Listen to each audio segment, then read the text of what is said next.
Welcome back to the First to Four in our First to Four forums. Did you know 39% of Americans have a side hustle, which is a secondary part-time job for more income?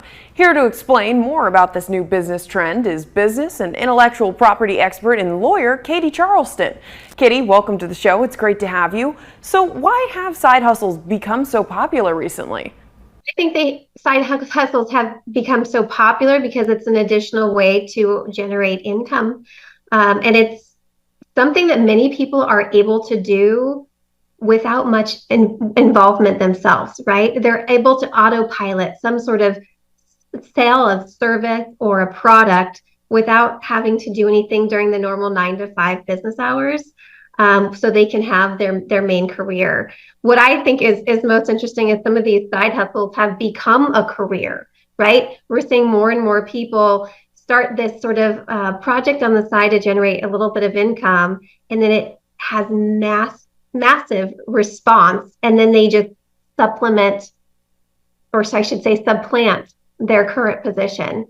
And Katie, how can someone get into a side hustle if they haven't before? I think there are a lot of groups around now, especially on social media. So on Facebook, Instagram, there are business coaches that are now focusing on side hustles. There's groups you can join with tips and tricks to set up a side hustle. So I think the information is out there. It's just, it's sort of the onus is on the person to take the initiative to get out there and find it.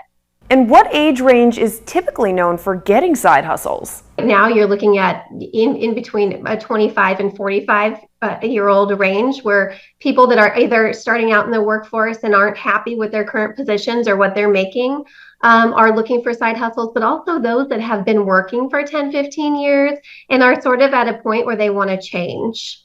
Can side hustles potentially conflict with your main hustle? How can people avoid that?